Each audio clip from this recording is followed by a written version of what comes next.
All right, welcome back to How to Get People to Say Yes. This is episode number 7. My name is Michael Stevenson. I'm the founder of Ethical Marketing Academy, where we teach heart-centered business owners how to get more people to say yes to you. Listen, if you're a small business owner, it just sucks if you have a great product, service, or program, and no matter what you say, people still say no to you. And so that's what we're covering here in this video is little tweaks that you can make to your language that will make it more likely that people will say yes. And so in this one, we've been talking of language frames, little tiny language tweaks that you can make. This one is a little bit different, and it's a big one. And in order to help you with this one, I kind of need to explain how the subconscious mind works when it comes to making decisions. See, it's the subconscious mind that makes buying decisions, not the conscious mind. Conscious mind is only about 0.006% of the mind. It's a tiny, tiny sliver of the mind, but most people are trying to sell to the conscious, logical, analytical mind. It's actually the subconscious mind that's in charge of almost all buying decisions, and most importantly, in charge of desire. Right? Desire is what gets most people to buy. People will buy things on desire even when logic tells them not to, right? We humans, we buy on emotion, we justify with logic. And so here's the thing. It is the images, sounds, and feelings that are happening at the subconscious level that actually drives people to do things, right? This is something that comes from neurolinguistic programming, which I've studied for almost 30 years now. Right? The subconscious mind doesn't work on words like our conscious mind does.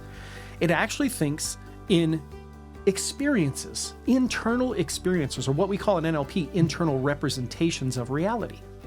Right? So for example, if you're going to brush your teeth, before you brush your teeth, you will make a movie or an image in your mind, and probably also a corresponding sound and feeling that goes along with it.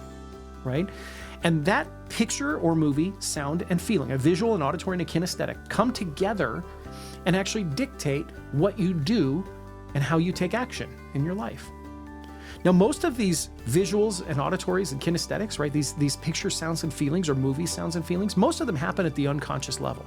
People are not consciously aware of most of them, although little bits of them bubble up into the conscious awareness. But if you can get people to make internal representations, again, pictures or movies, sounds and feelings, in their mind, of owning the thing that you're selling, of using the thing that you're selling, of enjoying and getting benefit out of the thing that you're selling, the chances of them saying yes to the purchase go up dramatically. So what we want to do when we're selling to people is not just convince them logically, we want to get them to actually start experiencing in their mind. Now here's the thing, you don't want them to experience the purchase. Too many salespeople focus on the purchase. The purchase scares people. Parting with money is scary to people, especially if it's a lot of money. So what we want to do is we want to do what's called presupposing the purchase, right? Rather than saying, do you want to buy now? Which makes people go, oh, credit cards and contracts and right? We don't want them to think about purchasing. We want them to think about owning, which presupposes that they made the purchase. So what this means is you want them making internal representations of using your product at home, enjoying your product at home, getting value of your product at home, whatever it is that you sell, right? Or let's say you're a real estate agent, okay? Let's say you're pulling up to a home and you want the person in their mind to move into the home, if that's the home you want them to buy. Listen, if they cannot see themselves living in the home, they'll never buy that home. Right? So if you want there to even be a chance that they say yes to buying the home, you've got to get them to mentally move in. How do we do that? Well, you want to use language that directs people to literally do that, to move in their mind. So let's say you're pulling up to a house and this is the house you want them to buy. And so you pull up, you open up the garage and you go, look at this spacious garage. What an amazing space this is.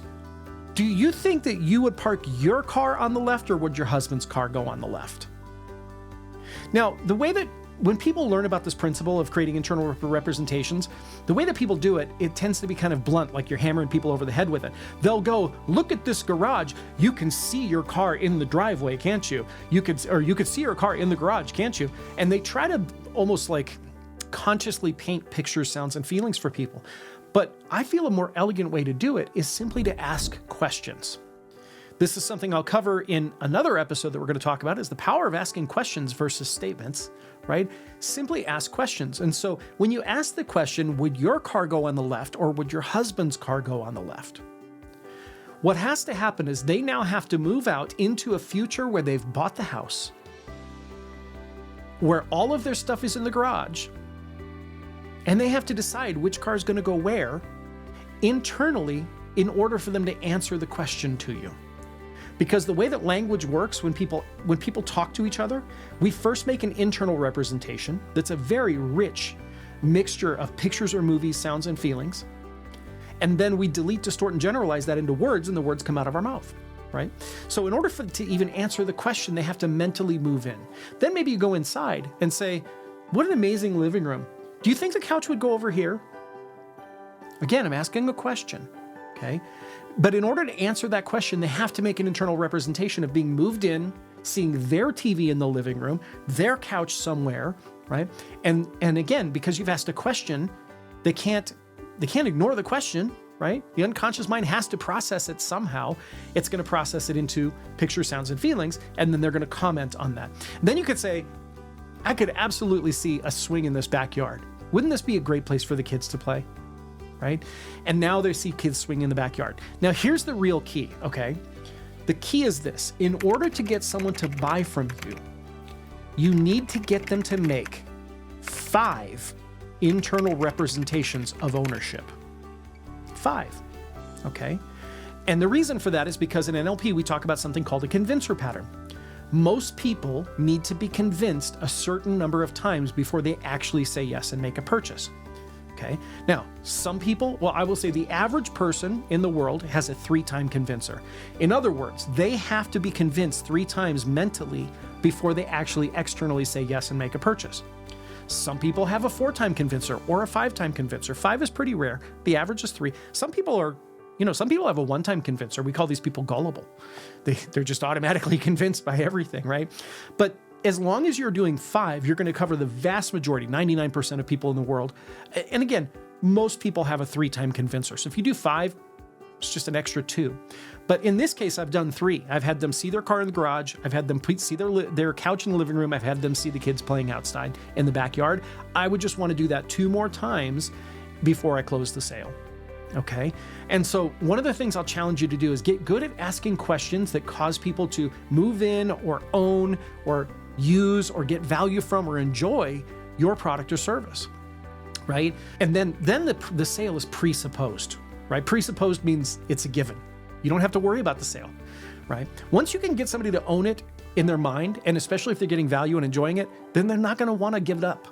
Okay. And so this is a great way to mentally get people to say yes to your purchase. Now, if you love this stuff like I do, check out our course. It's called Influence to Profit. It's a 3-day training where we teach ethical influence and persuasion for marketing and sales. Everything we teach is ethical. There's nothing manipulative or slimy about it. And you're going to love it. It's all about making tweaks to your language that will get people to say yes to you, about improving your language. And hey, jump over to our website at ethicalmarketing.com and you can get on our email list right there on the front page. I will give you a bunch of gifts just for getting on our email list, and you're absolutely going to love it. They're full of value. And hey, hit that subscribe button and check out episode 7 coming soon.